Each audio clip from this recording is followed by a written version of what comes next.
the Eagles are the better team, and the Eagles are going to win the Super Bowl.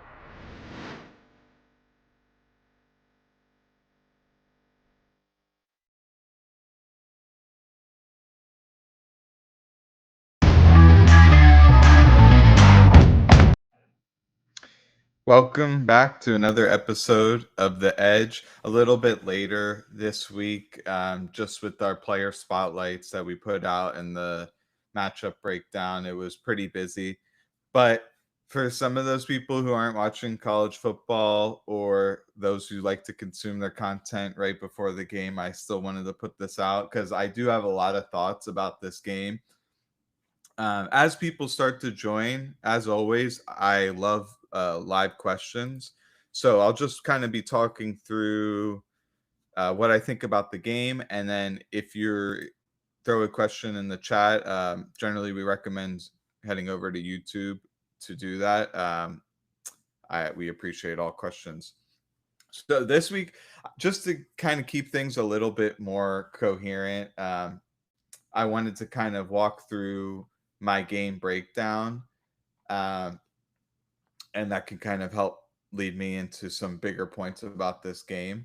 So, just starting off with some general, like overall stats about these teams, the Rams are much more pass heavy, and the thing to keep in mind is the sample sizes are very small at this point. So, I'll talk about like if I think this is indicative of what the team will be going forward or if it's just, you know, a victim of small sample. But yes, I do think, the Eagles are 28th in pass rate. I think they're going to end up that or even potentially even lower than that, just like they were last year.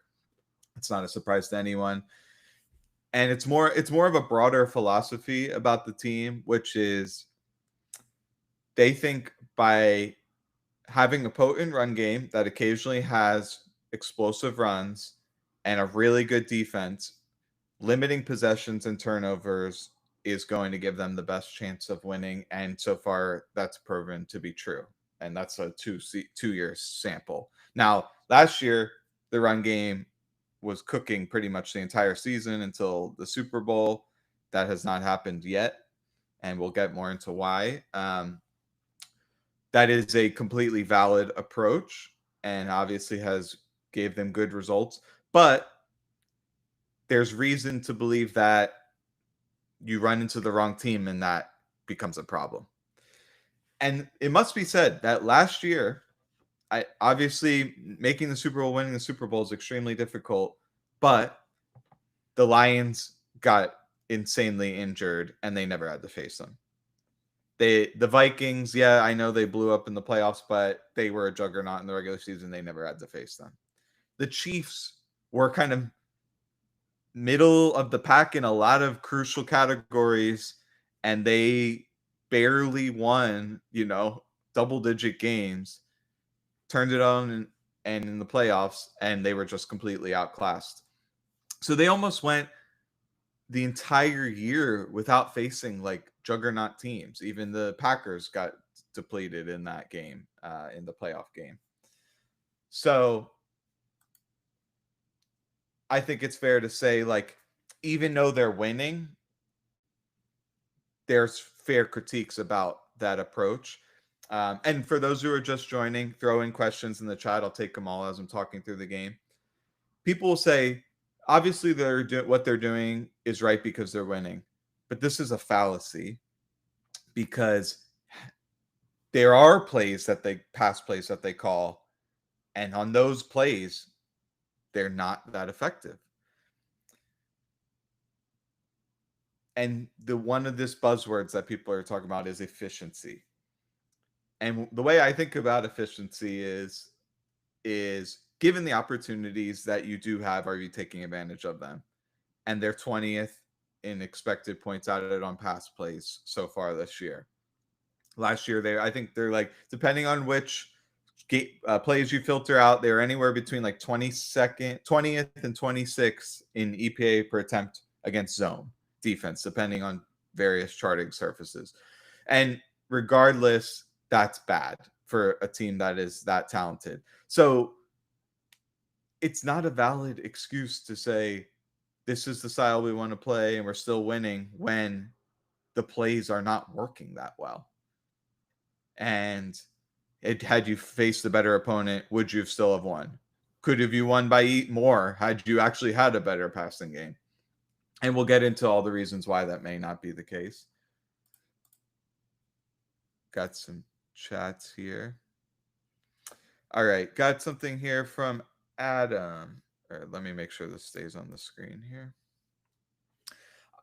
I know it's an old fixated guess, but how long do you think Hurts will take to get the passing game going? Educated guess to get the passing game going. Well, first off, it's saying Hurts as if the whole thing falls on him. And as I evaluate the film, there's not a lot of plays where I'm going, oh, wow, Hurts turned down that wide open guy. Why didn't he pull the trigger? There were times early last season where I thought that was the case. Like Dallas Goedert, wide open, 10 to 15 yards down the field. Hurts looking at him directly, doesn't throw it. And I pointed out, I said, he's definitely should have thrown that. I have no idea why he didn't throw that. That's not really the case this year. I maybe can think of 2 plays where it's like, oh, there was an opportunity there and he didn't pull the trigger. So it's hard to say how much it falls on his shoulders. I think it's everyone. It's the whole staff. Why don't we just do a little bit of an accountability survey here?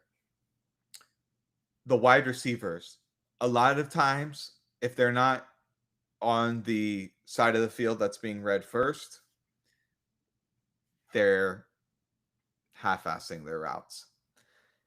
If they see zone coverage, I don't think they're always throttling down and finding the soft spots. I think sometimes they just kind of keep stringing out their routes into oblivion. I think the wide receiver blocking hasn't been that good. Not that it's been super relevant yet, but it's not like I've been like, wow, look at the effort on this block. It's more like them getting blown up on a couple screenplays and so on. So that all could be better. I will put some blame on the receivers. Now, they're frustrated because they're not getting calls that are conducive to beat the coverages they're facing. And I had been thinking about this a little bit, which is you're AJ Brown, you're hyper competitive. You don't want to just be on a winning team. You want to help enact the winning. You want to destroy the guy across from you. And he's been the best receiver against man coverage for multiple years. But if teams don't play man, does he lose that kind of competitive drive to like beat the guy across from him? Because there is no guy across from him. They got this zone. He goes over there. Oh, it's another guy. He goes over here. It's another guy. Like he's not getting that opportunity to show that he can just beat this guy across from him. And I just wonder if that can be discouraging and make it feel like he can't really enforce his will on the game. The past concepts, and I talked to some people maybe who have more information like about their approach philosophically, like actually having conversations with this coaching staff, and it's what everyone thinks. Like it is the 100%. They're playing turnover averse football. They're simplifying reads. All of this is done to make sure that they're not losing because they have like a bad interception. And let's look at this on a spectrum. 10 hyper aggressive like last year's Colts, and 1 being essentially what I think they have been this year. Which the only thing I'd say in terms of like being not conservative is like doing some pitch plays. Like if I was saying I'd never want to turn the ball over ever, I wouldn't even toss it. And they've done a couple tosses. But yeah, in the past game it has been. And there's been discussions kind of in the Eagles pin pull community about this where everyone feels like they should be a 3 or 4. Like we're fine being conservative. But it's just overly done. And when they've gone to the other end of the spectrum, let's call it 6-7 plus, it's bit them. Like people remember the Seahawks game a couple years ago, and they're throwing like terrible interceptions in the second half for no reason on deep bombs. I'll forget the guys, but they had one a couple of times where like safeties came flying across interceptions on the sidelines. Maybe the Buccaneers, there was one. Three distinct games I can remember them like throwing deep bombs that got intercepted needlessly. And that's, you don't want that, obviously. But why can't you throw 12 to 15 yard comebacks trying to scheme up a one-on-one AJ isolated on the outside? That doesn't seem overly risky. Like crossing routes, you don't have to throw it in between like three players. Run them. If you don't want to throw it, don't throw it. But if you don't run them, you're not going to throw it. I think Dennis charted how many routes they had crossing the field, and it was only 4 in the Chiefs game, which is insane. So it just seems like it's overly done. Now, if you play that style of football and you're going against a potentially potent offense like the Rams, who outclass you on the outside, at least for one of their receivers, are you going to turn that dial up? They have the opportunity to do that. All right, got more questions in here. Do you foresee Fangio sentencing Adams to time serve at Guantanamo Bay? Oh, for those who have looked at the shirt. Or think they just play Quignon to the field and Adoree to the boundary like much of the Chiefs game? It's a great question. It's something I did touch on in my preview. I don't know what they're going to do. There's pros and cons. Constantly switching sides. First off, if you're playing the same side of the field every single snap, you start to get more calibrated with what does it look like with the quarterback to that side of you? What does the ball look like when it's coming in that angle, in that direction? What is it like when I drive off of this foot versus the opposite on the other side? So on and so forth. And I thought that was an advantage they had last year when they kept Slay and Mitchell to their sides, and they really honed in on their sides. But you then leave yourselves vulnerable to, if a team really wants the matchup hunt, they know exactly how to do that.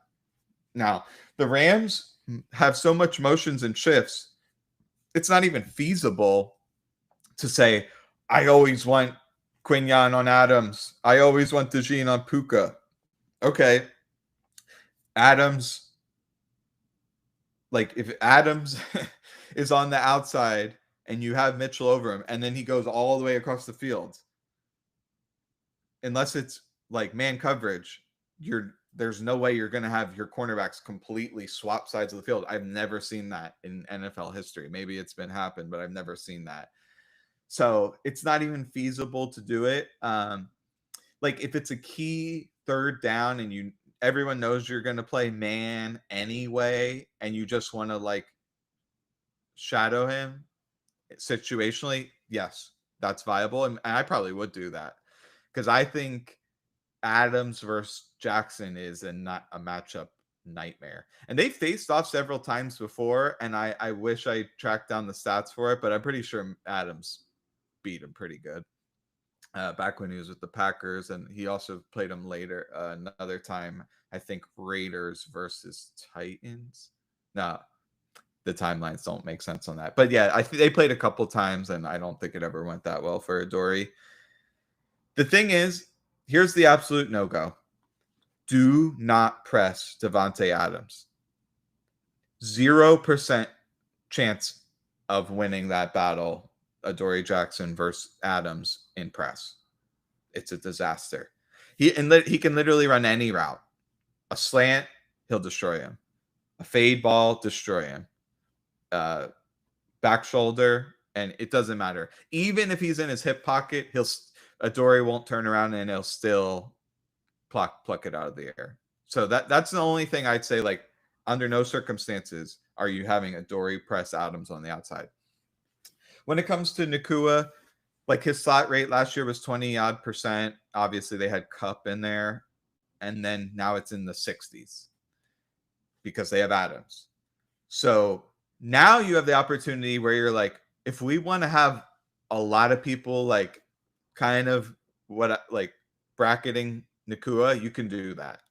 Like if you want DeJean to play outside and funnel him to Campbell or Bond on the inside, and then have a safety on any of those vertical routes, so you kind of have this triangle type geometry around him, you can do that, and I hope they do that. Now, the thing to be wary of is even if the window it's that big, Stafford will still hit it. So you got to attach to these routes early. You have to disrupt the release. If you don't, they're in sync. Their timing is so good, and he's so precise with it. They'll destroy you. Nacua has the number one most value added on catches in the seam. If you add it between the hashes, he's the number one combined between both of those areas. So he absolutely destroys you in the middle. Key third downs, they go there. First downs, just to get like move the chains early, they'll do that. The one thing is he has 0 vertical targets. Like I believe that's 20 yards or more in the air. And I remember he had like one deep seam catch against the Texans, but he hasn't really been asked to do that. So you really got to be vigilant about this guy on these slants, over routes, glance routes, all of any angle of in-breaker, slant, an over route, a seam, in bender, a post, every version of those. That's where he's going to hurt you. He runs over 3 times more in breaking outs than out breaking routes. Where they like to do is have Adams on the outside run like speed outs and hit him quick on like first down. That's something they've done a couple times. So that Nacua, to me, that is the key to everything. Like if you told me after the game he had like 7 catches for 65 yards, Eagles win. That's how confident I feel, because he's the absolute engine of their offense. His target share over the last 2 years is like historically high. And even though they have Adams, it's still going to remain that. The whole thing's about him. So, yeah, I don't know how Fangio will play him. My thought is it'll be closer to the Chiefs game just because of how much motion they have. Got follow-up was, do you think Fangio matched up Adoree and Blankenship on purpose and Quinyon Makuba to split up the rookies? Well,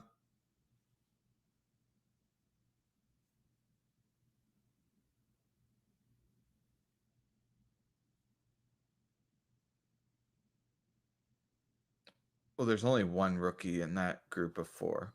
And I think I've heard this narrative. I would say no. Like if there's rookies that are better than veterans, and I think Fangio will put the players in the alignments that he thinks is best for the overall team. Is there merit to the idea that there could be better communication if at least one of the guys on one side is a veteran? Sure. But like they will switch alignments. Like Bond and Campbell will change sides. The safeties will change sides. So, and the corners, every single player in the back 7 changes sides. So I don't know. I kind of reject this premise. But if Fangio said that in a press conference, then I'd believe him. All right.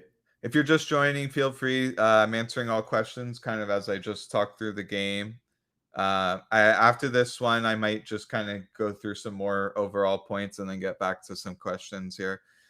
Adam asks, suppose he refuses to throw over the middle. Okay, so this is about Hurts. Suppose Hurts refuses to throw over the middle unless it's Goddard, and they don't have a touchdown pass yet. I believe they're the only team that hasn't had a touchdown pass.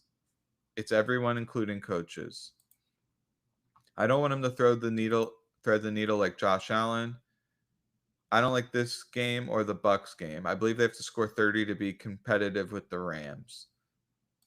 Against the Chiefs, their 1 and 2 receivers were out, not the Rams. This is a good point.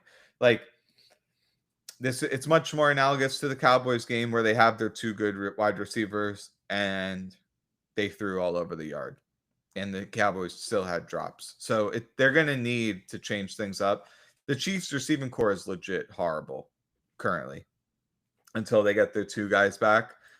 So it's hard to give effusive praise to be able to cover those guys. And there was a few snaps like bad snaps. Even Quinyon had a couple bad snaps. Adoree had a couple bad snaps, even ones that he wasn't getting targeted. So they need to clean that up. I don't get the idea of moving Coop to nickel permanently. He's too good at nickel. Okay. I guess it's just a typo. You meant outside, I'm assuming. I agree. I would keep him on at nickel. And I don't think he's anywhere near a Pro Bowl caliber outside. So you'd be putting I suppose Mac McWilliams in the slot. So you'd have a below average slot and then an average outside corner when you could have a close to all pro slot and just a below average outside corner. You tell me. I forgot who it was, but they said Blankenship isn't a legitimate 1 or 2 safety. He's really a 3. Yeah, and I know who that is. That was on Inside the Birds. And my co-host Sam Finkel is a member of that show, and they do a lot of great work. That's one thing I think they were completely wrong on. Blankenship objectively has been a pretty solid safety on film. I mean, I don't want to bring out stats. You watch him, you watch other safeties around the league. He's doing a solid job. He does a great job communicating. He comes up, he plays tough in run fits. He has a bunch of interceptions. He doesn't have a lot of coverage busts. Does he have the range of someone like Kyle Hamilton? No. Does he come down like Budda Baker and destroy run plays in the backfield? No. But he's solid and dependable, and that's why I projected 3 years, $11 million per year, which will put him in that range, just like Justin Reed. So yeah, that was a naive statement in my opinion. A couple more questions. I'll just take some questions because that's why you guys are here, and then I can kind of talk about the game generally. Duan asks, thoughts on Eagles defensive line versus Rams offensive line matchup? I think we have a huge advantage, and I'm glad you asked because I've got a pretty extensive write-up talking about this exact thing. So let me just hear. So I did say, the Rams offensive line is vulnerable. In week 1, and the Texans have a vaunted pass rush to probably the best edge pairing in the game with Hunter and Anderson. Stafford was pressured 13 times, which is a 41% pressure rate, sacked 3 times. If the Rams find themselves in obvious passing downs, I could definitely see Fangio dialing up the blitz because you have to have good communication and anticipation for those interior blitzes. We saw the Chiefs, and they have the best center in the game, one of the best guards, and they missed them. So you definitely don't give the offensive line too much credit. Make them block that. You have the opportunity for stunts, which also can give those guys problems. They've been playing musical chairs in the interior. They had Bo Limmer, who was the center who got notoriously beat by Jalen Carter twice at the end of the Rams game in the playoffs. He was playing guard. Steve Avila is hurt, and they've had this guy Shelton at center. Dotson, something I knew I wanted to do this year is try to find tells, because I feel like this is a way you could really set yourself apart, put something out on social media that people start to cling to. I looked hard at the Rams. Um, they do a really good job of varying how their offensive line will stand based off formation, down distance, all that kind of stuff. Like no obvious tells there at all. Stafford, nothing. But there's two I picked up. Um, One is their right guard, Dotson. On rundowns, he leans way more on his hand, and he has more of a crouch. Sometimes they run where he's standing up, and that goes out the window. But anytime he has his hand on the ground, when it's pass, it's like he has got these like three fingers down. It's like they're barely even touching the ground. They're hovering. When it's a run, he's got like 10 more degrees knee flexion and way more heavy on his hands. Like you could almost see that his fingers are flexing. So that's something. And they're running back, Kyron Williams. So when they're under center and they run a pass play, and it's often accompanied by motion, he will track the motion guy like this. Like his head will just go back and forth. But when it's a run, he pretty much doesn't like he'll only look track with his eyes, but he doesn't move his head. It stays completely fixed. So I think he's got a body language tell on runs. So two little things to look for there. I think I had a few other things about the interior offensive line. Let's see here. The pressure. Stafford, outside pressure does nothing to him at all. He's a master at stepping up into the pocket and delivering the pass. But the second you get him going backwards, he's got nothing. Like he's not a Jordan Love where he's going to go back, and toss a perfect pass downfield. It's pretty much a dead play if you get in quick interior pressure. So that'll be huge. Like what I'd like to see is these fronts where they'll start off, in their standard, like 4 down, what they call like a cheat front. So you're generally going to have like a wide 9 edge.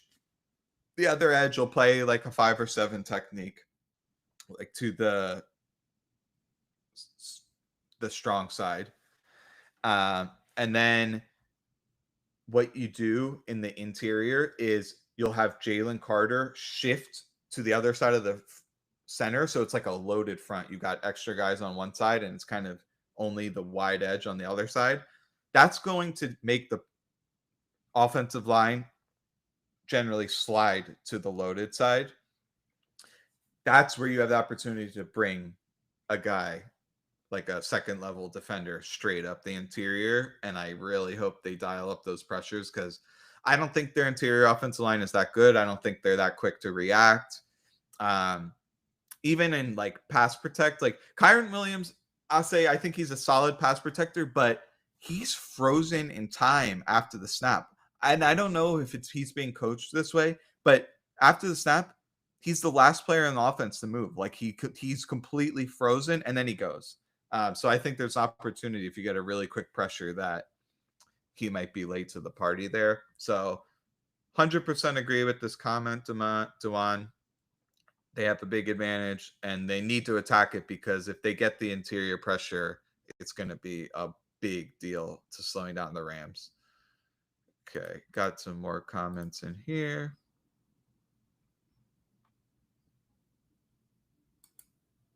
I enjoy Sam with you more. I'm not an analytical guy. And hopefully I'm not getting too much into the analytics stuff and turning you off.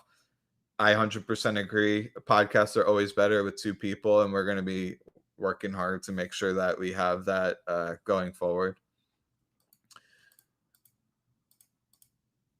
Dwan says, I think Jordan Davis will have a big day Sunday. I see him winning multiple reps versus Tyler Smith, Creed Humphrey, and Trey Smith. He should be able to feast on this Rams offensive line facing a backup right guard. So my understanding is it's their starting guard. It's their starting right guard. Let me just make sure I'm giving you the right information here.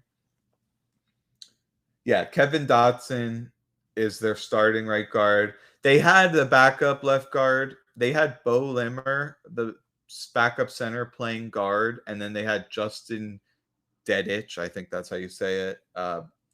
So I think Steve Avila. Let's see if he's doubtful. Okay, so we don't know who's going to fill in for him if he doesn't play. Limmer's terrible. So if it is him, that's destruction. He's also undersized. So you got to think they're going to go with Dedic. But yeah, Davis, I've been very impressed with him. I was a little bit worried early on that him dropping 30 pounds would make him less of a anchor in the run game, kind of just filling up space, which I think is highly effective. And I will say, I think his in terms of vertical displacement. So if this is the line of scrimmage, how far are you getting pushed back? Or are you pushing the offensive line back themselves? I don't think he's quite to the level of what he was last year, but everything else is better. So he's making more, he's in on more tackles instead of just taking up space. He's able to scrape on wider runs better and actually affect the play. And yeah, I think he's getting pushed back a little bit more, but it's not so bad that it's hugely detrimental. Instead of 1 yard runs, maybe they're 2 or 3 yards. But the pass rush is dramatically improved, it looks like. So is that trade-off as of now looks like it's been worth it. But yeah, he's been really good. Yeah, no Steve Avila. He's doubtful. This is a big deal. And hopefully Carter gets his wind this week, because on the plays where it looked like Carter was like, all right, is this a big down? I'm going full bore. And he was really good. And then it was it's not that big of a down. And he's barely playing at all, almost not even getting out of a stance. So he just needs to get his cardio up. I have a feeling Davis agent said you're in a contract year. If you want to get paid, you need to lose a lot of weight, play more. Play more is a huge deal. You're 100% right. And pass rush numbers. And I've done a lot of free agent value contract projections, and it's hard for a pure run stuffer without counting stats to be like, hey, look how much I'm worth. I'm worth 20 million. And they're like, where? Well, you're not getting tackles. You're not getting sacks. Your PFF grade is middling. You don't play that many snaps. We're definitely not going to pay you that much. And then you go in the open market and it's hard to sell your client. And yeah, you may be a really good player, but you're never going to get as much money as a player who's maybe a little worse than you, but has all that. Devontae Wyatt, who's putting up close to double-digit sacks, and he's not as good of a player as Jordan Davis, but he might get more money, for example. And it's about what skill sets the NFL values. So I have no idea if his agent said this is what you need to do to make more money. I think the Eagles wanted him to get down in weight. I think all the reporting is out there that the Eagles did not want him to be at 360 or whatever he was at. So whatever the reason it is that it took this long for him to get to the physical condition he is, I'm happy that he's here. The 5th-year option was the biggest no-brainer ever. Number one, the Eagles don't have a replacement. Who's gonna come in for Jordan Davis? Byron Young. Okay, case closed. $12 million for one of the best interior run stuffers in the NFL. It's an absolute no-brainer. So yeah, totally agree. Now, in terms of an extension, what would he command? So you have to look at what is the salary cap at the time that he signs the extension. So player, like if he signed an in-season extension, it would be based off a $279 million cap, but the cap's going to go up 8 to 10% probably. So that gets priced in. So if you wait, you just get 8 to 10% bonus for free. So the only reason you wouldn't want to do that is if you want money now via the signing bonus and you want security. Because a lot, you're going to get injury guarantees and so on and so forth. So for Jordan Davis, the 5th-year option is the first time he made like legit NFL money. He may be like, I just want the bag. Then you sign the in-season extension. You're happy to be in Philly. Everyone's happy. Rest is history. Or you might be like, I'll bet on myself. I'll go in the open market. I get the 10% salary cap inflation benefit. All of a sudden, someone wants to pay me $18 million. And that could happen. Ojimo is good, but he's not a perfect run stopper. Yeah, and I've done extensive breakdowns on Ojomo. He cannot play nose, first off, at all. Like as a 3 tech, he's more of a guy who can like funnel runs to the outside and kind of like use his long arms to kind of string blockers out and avoid getting kind of pushed downfield.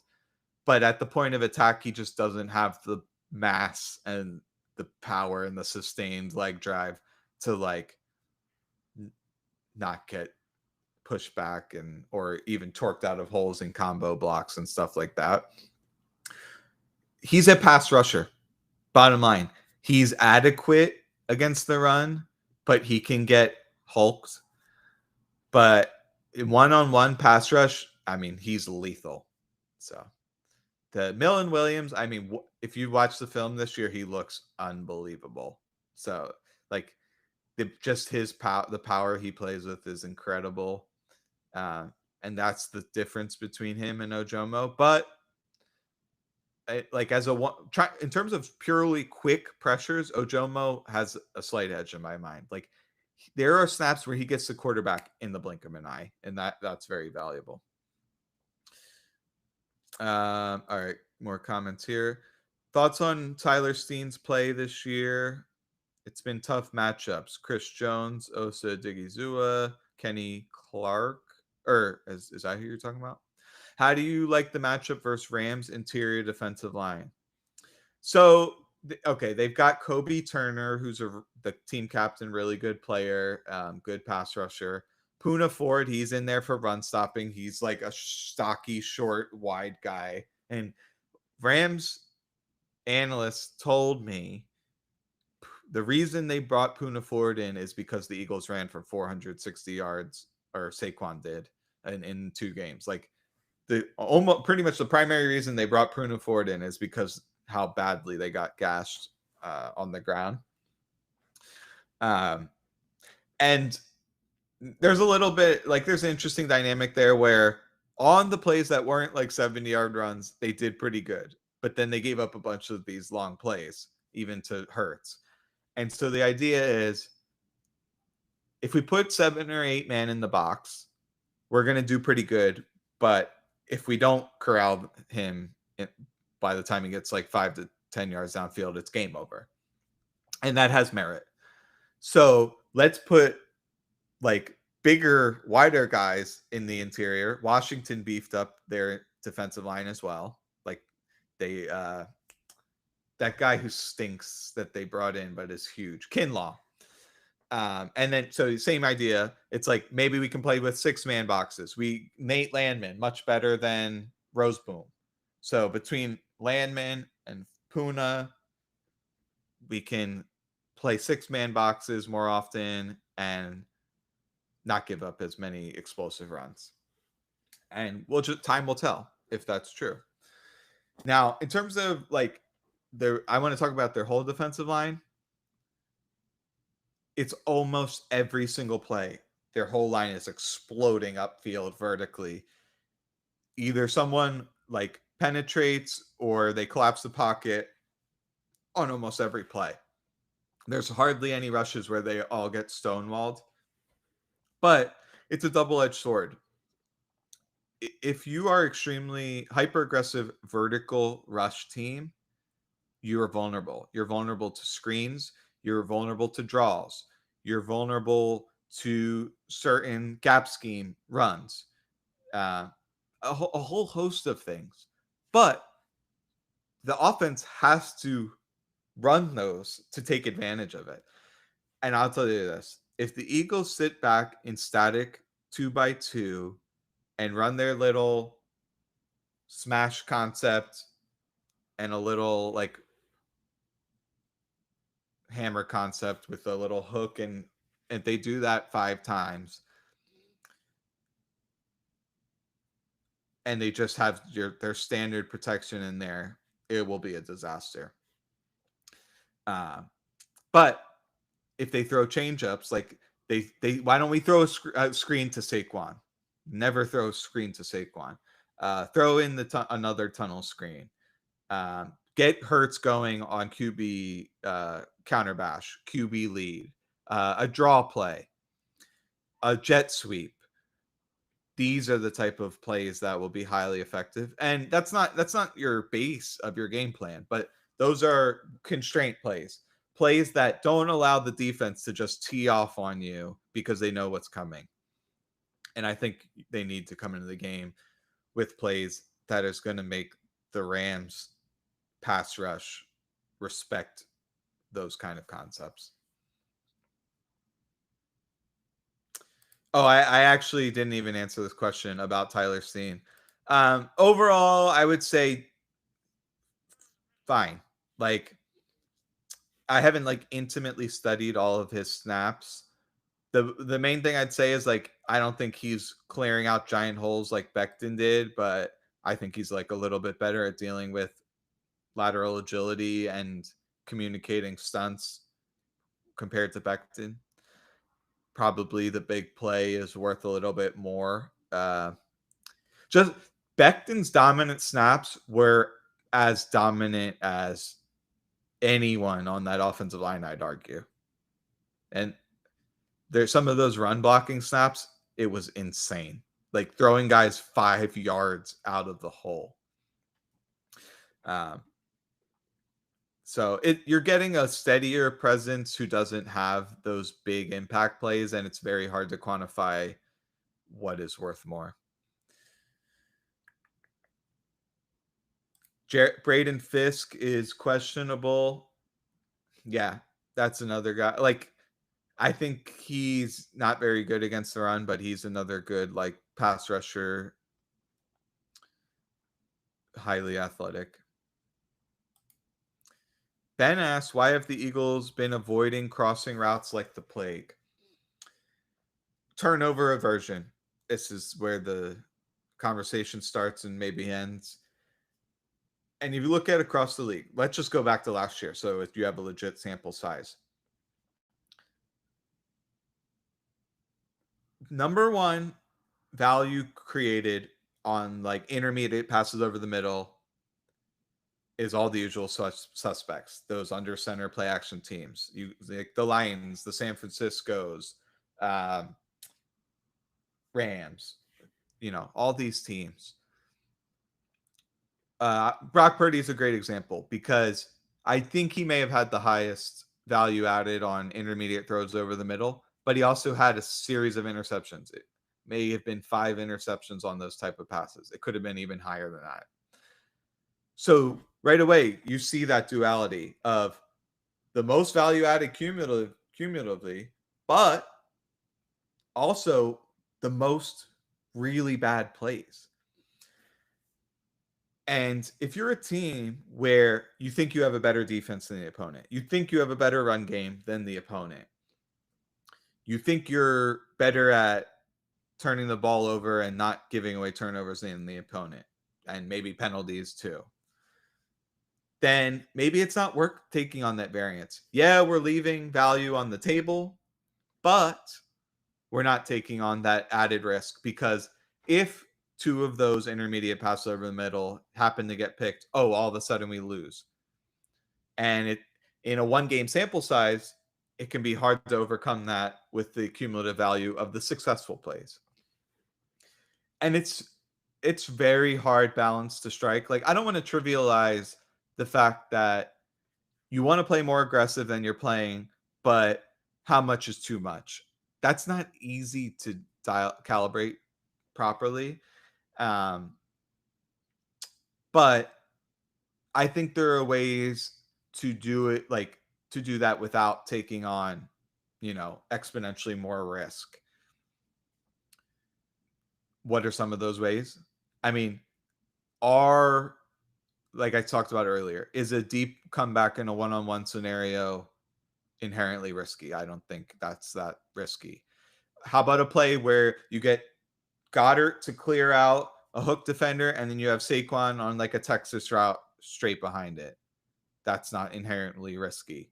Um, they run that bow concept or hammer, whatever you want to call it, where an interior player will run a hook route to try to grab that hook defender, and then you have like a 12 to 14 yard in behind him.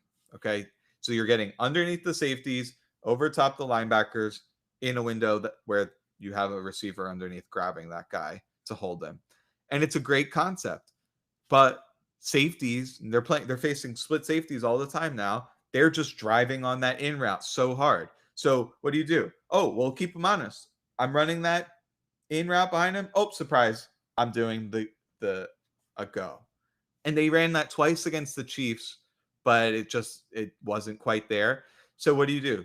Well, now you need a 3-man concept. So instead of just having disparate concepts where it's 2-man on each side, you pick a side, or one side's just a throwaway straight away. One of the guys from the other side actually comes into the combination. So if you had that same concept, but you added like a deep over route, oh well, now all of a sudden that safety over top of the bow concept can't drive hard on the in because he's dealing with this deep over. Now you maybe have more of a window. So I think more 3-man concepts, triangle concepts where more of the routes develop organically in the quarterback's vision.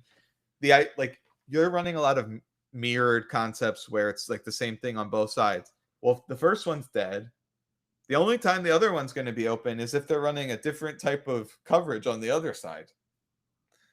And it's too late to get back to it anyway. So what you want, like ideally, what teams are doing, like Ben Johnson does a great job with the pure progression, which pure progression is a term used to describe concepts where you're reading in a predefined order. My number 1, my number 2, 3, 4, 5, whatever. Well, let's say I have that same concept over to the right. So I've got my little hook route, I've got the in, and I'm reading it top down. So I'm reading the deeper route first. Actually, in that sense, you probably would read the underneath first because you're never going to get back to the hook late. So I'm reading the hook. Oh, no, I want to get to the end. No. Okay, now what? Well, I'm just on the other side. I ran smash. I ran a hook in a corner. Well, there's 0% chance I'm going to go no, and get back to that. They've already converged on that. So instead, I want routes that take the amount of time longer to develop once I eliminate these. So it'll be like in the normal time that it would take for me to eliminate these based off how the defense presents itself, boom, all of a sudden this one develops. Now I can go over there. Is it open? And that becomes much, much easier to read. And I can't necessarily answer why they don't seem to be running a lot of those concepts. The one thing you could think of is like maybe if those 1 and 2 are eliminated, they'd rather just a scramble or a throwaway. And they're leading the league by a wide margin in scrambles and throwaways. And maybe they like scrambles and throwaways. Throwaway is not an interception. It's not a sack. A scramble, when you have a good scrambling quarterback, can be a good play. Probably won them the Cowboys game. So like it's not aesthetic, but if you're just committing to this turnover averse play style, and waiting for your explosive runs to hit, there's merit there. All right, got some comments. Better in pass pro for sure. Steen is. I guess he is better in pass pro for sure. Steen is. I guess you're saying Steen's better than Becton. I agree with that.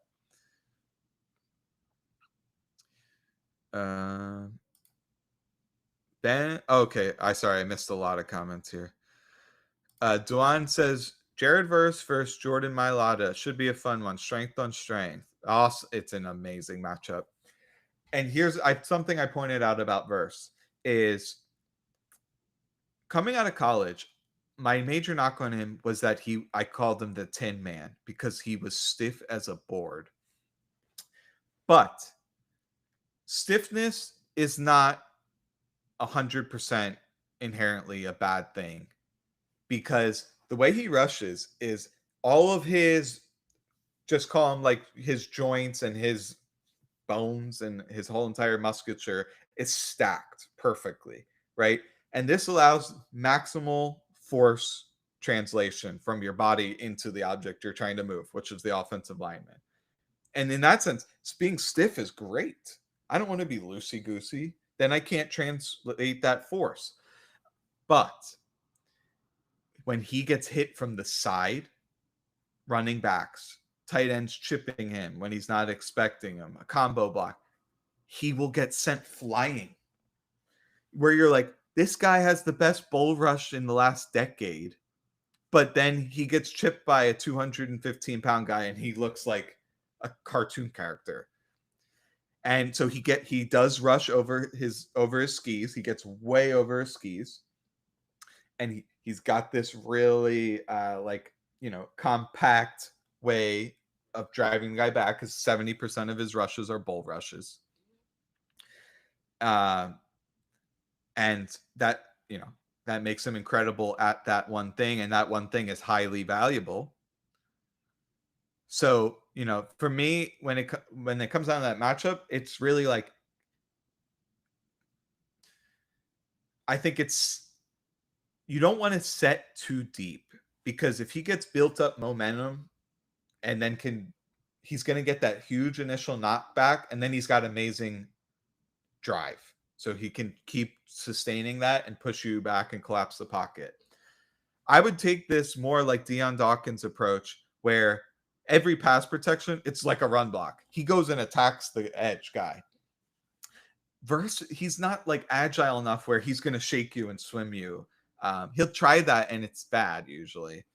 So I'd rather go and attack him. Don't let him get as much build up momentum. And Mailata is strong as an ox anyway. I think that could be effective. Everyone remembers the viral play where he bulldozed him, but I think Mailata got like a bad set, and then his feet were crossed up and he got trucked, and that was just that. The first game, Mailata erased him. Second game, Verse did good.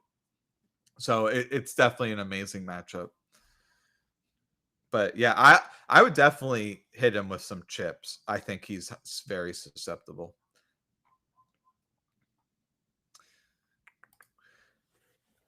Ben asks, I feel like the opening drive against the Cowboys was a perfect baseline, but they've been far more conservative since then.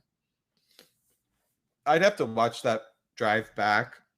I do remember some awesome plays. Like they had the pistol fake toss, threw it back across to Goddard. I'm trying to remember specific plays from that drive. I do think there was a couple scrambles, but yeah, that was looking good. But people remember the first game against the Packers, they had that couple, I think it was like the first or second drive, they had some really nice looking stuff. I don't know, because they ended up not getting points out of it because they didn't have any points in the first quarter through like 9 weeks or something. But you didn't really see a lot of the stuff they showed week one after that. So I don't really have a good answer other than they had this grand plan, doing game planning during the summer, a bunch of cool concepts that they borrowed from various places, and then that was that. We'll see. Like, over reliance on staple plays can be a thing. If you look back, like Lions is a team I like to look at because their play design, play sequencing, execution, timing, it was really high level for a couple of years. 2022, they had different base plays than they had in 2023 and 2024. Like they're majoring in different run plays. Same with pass plays. Like 2023, it's like option routes all over the place, and then 2024, they're running like a bunch of like deep dagger type stuff. So you can't just stay the same. Teams will catch on, especially when you're the Super Bowl team and you have a target on your back. Duan says, how about making an attempt at an intermediate route over the middle? Yeah, it's something we talked about earlier. Number one, to be able to target intermediate routes over the middle, you have to design plays where there is a likely window to target an intermediate route over the middle. Last year, they did that hammer concept, which I've talked about multiple times now, where you just have a grab and then an in behind it. You can remember, like, if you go back and watch the Ravens game, they hit them a bunch of times with AJ on that. They did it against the Packers all season. But if teams know that's coming and the safety just drives on that in route, okay, well, now you don't have that anymore. Now you got to find another way to attack the middle. So, and then you have to think about, like, how many plays can they install? You can't install a whole offense. So if it were me, and I would say, okay, we know teams are keying on a lot of our staple plays in the pass game, and these are the coverages we predict we're going to see. What can we do? I think it's each game you install 3. You install 3 new plays, and by the end of the season, you've got a Rolodex of plays that can help you where teams can't just tee off on your staple concepts. And the easiest way, one that doesn't take a lot of, let's just call it, I'm trying to remember what the football coaches call it. They call it like currency, where you can only invest so much time and effort into certain plays, for example, or coverages or whatever it may be. So you have to figure out how you're going to allocate your time. And they have less time now than they ever had in the NFL. They used to have like full 8-week camps and everything. So given that constraint, what is the easiest way is you just modify one route. You have the route they run over and over and over again. By my count, over 40 times last season it's like a 3 to 5 yard in with a corner. And sometimes it could be a slant with an out. Like there's subtle variations to that based off the leverage of the defense, but it's the same concept. 2-man route combination, and they're generally spread out by 5 yards at least. It's a fine concept. It's really good against man. They were highly successful with it against man. It's good against some single high coverages. It's not good against these 2 high coverages. Cover 2, it's not good against. Like cover 4, probably not good against. Split field coverage is probably not good against. So what do? You change it. Instead of having the in and the corner, now you got an in and then a deeper in. I talked to Honest NFL about this. I think what they call that is pirate. It's a great way of attacking 2 high coverage that is scaffolding off of their staple concept. We're not seeing that though? Like, why aren't we seeing small modifications? It's so trivial that you could call it in the huddle. You could say, all right, we're running this play, but by the way, instead of running a corner, you're running a deep in. You don't even need to tell the rest of the team. You could just have one guy modify their route and you have a chance there. So you don't have to overcomplicate it. You don't need to design a whole new offense. You don't need to go and study all of these other teams and how they're attacking the intermediate middle and think you need to put those plays in, because that's not realistic. But I do think there are small modifications you can make to existing concepts to make that happen. Make the 2-man concept a 3-man concept by bringing a shallow cross from the other side of the field, or make it a 3-by-1 instead, or modify one of the routes. There's many ways to do it. The problem is that defensive turnovers are what won these 2 games. They can't be relied upon. I agree. I mean, everyone talks about the offense. Remember, the entire year the defense was standing on their head, winning game after game after game. And then I think a lot of narratives may have changed in especially in the last 2 games, NFC Championship and Super Bowl. Like, oh, the Eagles pass rush is vaunted and that's why they're dominant. Meanwhile, the coverage was incredible all year. Pass rush was like good, not great. And then all of a sudden it's like they won because of their pass rush and they're going to suck next year because they lost all these pass rushers. That was complete BS. And then like the Eagles offense, it's fine because look, they're 18-0 and Hurts and AJ's last 18 that they both started and finished. But the run game is historic. The defense is amazing. Like, I don't think what a fallacy it is to just be like, oh, that means everything is working as it should be. Adam says, agreed. They've been conservative on offense. They could have easily lost. Yeah. It reminds me of like the American election, where if you win 50.0001% of the electoral votes, I know that's not even mathematically possible, but just for the sake of argument here, you win the whole shebang. The other side gets nothing. Whereas like in Parliament, if you get that many votes, you get that much representation for all of the parties involved. And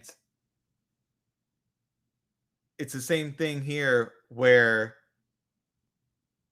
just because they won, you just say, oh, none of that matters. We're just throwing it all out, baby out with the bathwater. But no, it matters. And if you stink in the pass game and you go against a bunch of good teams, which are going to be going against a bunch of good teams this year, you will be exposed. The Eagles use crash a ton. And this is the concept I'm talking about. The in the corner. It has a million different names.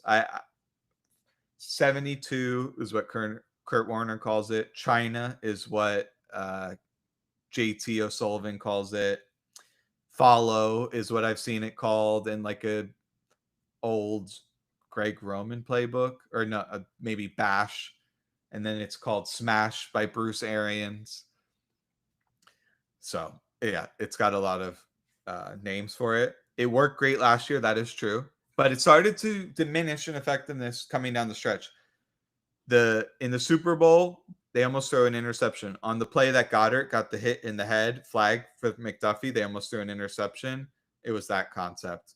There was another play that they almost threw an interception on the slant underneath, again, against the Chiefs.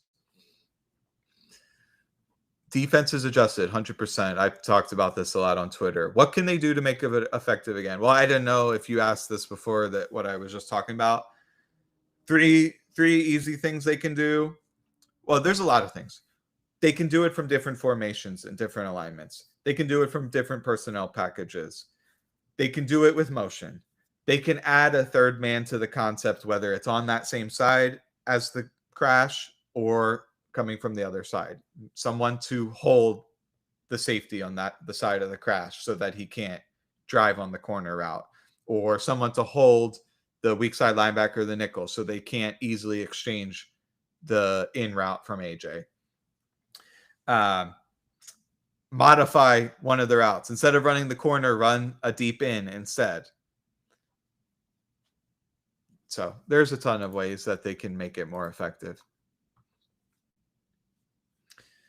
All right. So until we get more questions, I'll probably just say some more general thoughts about the game.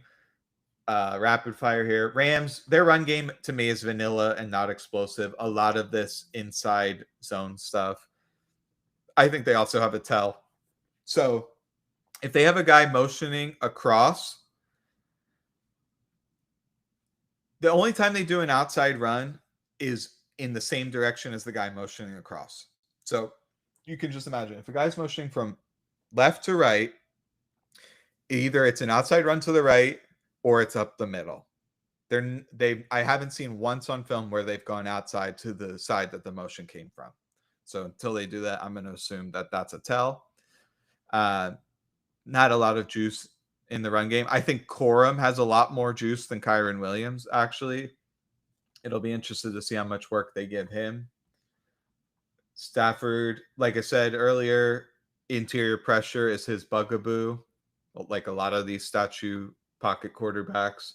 But if you rush wide and outside, it's useless against him. You really want to condense the pocket.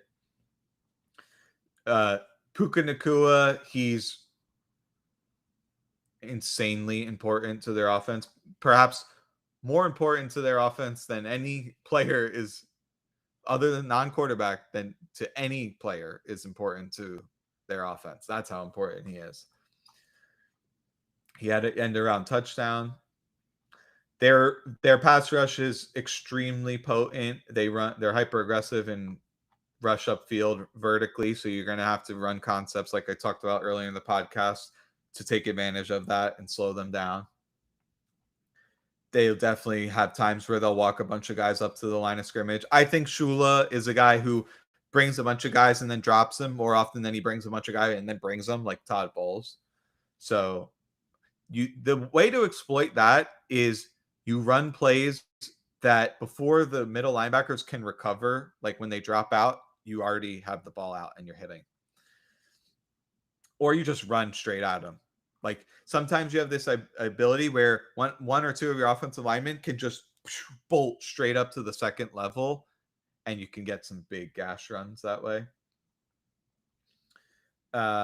Stafford, yeah, he gets the ball out really quickly, especially like first down. This is going to sound a little bit like paradoxical, but like either they'll run like these quick drop back from under center and run like a quick speed out, or they'll do the play action and then they're looking for like a shot play. That a lot of times you'll see that. Third down, they're looking for like in breakers to Puka all the time. If you run press coverage against Adams, they're going to alert some route one-on-one on the outside and destroy you every single time. So definitely don't do that. It'll be interesting to see how Fangio plays Adams. I would run a lot of split field coverage where you're having a corner underneath and safety over top. So cover 6 is when the cover 2 is away from the nickel. Big mismatch, as you guys mentioned, in the interior. Dewan, I believe. Philadelphia, our defensive line versus their offensive line. They've been playing musical chairs. They're not that good even when healthy. The Eagles have really good players there. I like to see them exploit them with some well-timed blitzes up the interior. Stafford, yes, he will stand in and deliver passes, but it also messes him up badly, and he'll take sacks and he'll just throw the ball into a running back's feet sometimes with quick pressure if he's not ready to be hot. The whole offense runs through those two receivers. Adams, a lot of it is like trying to get him one-on-one, and they'll just run whatever designer route they want to get him open. Whereas Nacua, it's a lot more like what kind of inbreaker is going to like get in between the zones. So you got to stay attached, disrupt his release any way you can. One of the things they do have a tell, which is when they have a tight end and they'll use either a shift or exit motion where he'll work from like inline attached or just in like a flex position, and then he'll go to the outside of Nakua, so the tight end out wide, and they're looking for man zone indicators. Generally, when you do that, they're looking to get the field to stretch out, and then they're going to hit Nakua over the middle every time. The run game will be interesting. They run a lot of dime, which some of their dime is like cheetah package. Dime is 6 defensive backs. Cheetah package means no linebackers, 5 defensive linemen, 6 defensive backs, and the goal of that is can we get a really good pass rush, a bunch of one-on-ones, but still maintain like 6 good coverage players. Now, the thing is, I don't know if they have any good coverage players. Their whole back end stinks in coverage. Let's see if there's anything else I want to talk about. Yeah, I'd love to see cute quarterback runs. Where's the zone read been? I don't know. QB lead, counter bash. I'd love to see all of these draw plays to slow down their vertical pass rush 100%. 3-by-1, AJ isolated against Witherspoon, or sorry, he's out, against Durant or Forbes or Darius Williams, who's tiny. Those are all extremely advantageous matchups. AJ, he looked more explosive week 2 than week 1. Rams will use a lot of twists and loops. Eagles must be crisp on exchanges there. I expect they'll be pretty good with that. Fake screen wheel, that's a play I think would be really effective. I mean, you can only run this once, but I think it would be really effective against them because when they put a bunch of guys on the line of scrimmage, they will sit on like underneath routes and play really aggressively on the outside, knowing the ball's going to come out quickly. So you fake the screen just like they did against the Packers last year. Was it them or the Jaguars? Maybe they did it in both games. And they hit Devontae on a really nice game. I think that would work. They are susceptible to screens. And you get offensive linemen working in space up to these crappy secondary, small, crappy secondary players. You can just destroy them. So, yeah, I mean, they're a funny team, right? Like, they've got amazing pass rushers and almost nothing behind it. Their run game, they're really just looking for like 4 yards in a cloud of dust so that they can set up their play action. I think the Eagles can play light boxes, keep their run game to minimal gains, play aggressively on like second downs, and not get manipulated by their play action too much. So I'm optimistic. I know a lot of people aren't. I think that their Rams, they're so acutely defined in their strengths and weaknesses and their scheme that you can come in with a game plan that is likely to make sense given what the Rams are likely to do. Whereas some teams, they're just so multiple and maybe they don't have much of a defined style. So it's more like you want to come out and play sound. Whereas the Rams, like you have a good field, like they're going to use a lot of under center. They're going to use a lot of play action. Nakua is going to keep hitting you in the seams and in the middle. They're going to run outside fades and outs and stuff to Devontae Adams. They're going to run a bunch of inside zone with Kyren Williams. On defense, they're going to run a lot of like aggressive pass rush styles, whether it's 5 defensive linemen or double mugging the A gaps to try to get one-on-ones. And they have played a lot of single high. Maybe they switch it up. It's something I'm definitely going to keep my eye on because if teams are willing to say, oh, we're majoring in single high, now we're going against the Eagles, all of a sudden we're all in 2 high zone coverage. Now that tells you teams realize the Eagles will struggle against 2 high zone. And the whole last year was like, teams didn't want to do that because, Saquon's going to destroy us. But I think they find a way now where they can kind of straddle that line where they're like, oh, no, we can play pretty heavy boxes, but still play 2 high zone at the right times. So that's something to keep your eye on. cheetah packages can be extremely weak to outside runs like toss. Well, remember, this is exclusively a third down type deal or like second in a lot. One thing that is actually interesting to bring up, they faced a lot of long yardage situations, the Rams defense, because teams would get early down penalties. So they've had a lot of like third in a millions and second in a millions, and it allows them to tee off and their secondary doesn't get exposed as much. The Eagles have to avoid penalties. It's absolutely crucial to stay ahead the six. If they do so, I think they have a big matchup advantage in a variety of areas, but you don't want to get backed up against this team. So, like, would I like them to sprinkle in a run on third and medium? Absolutely. I think that would work probably. Has to be the right time. I don't like their third and 12 draw plays. I just don't like those. I'd rather run, like people remember in the Rams game, they ran that swing play to Saquon in backed up in their own end zone on third and long, and they converted. That I'd much rather run that than just hand it off up the gut. They're built a lot like the Giants.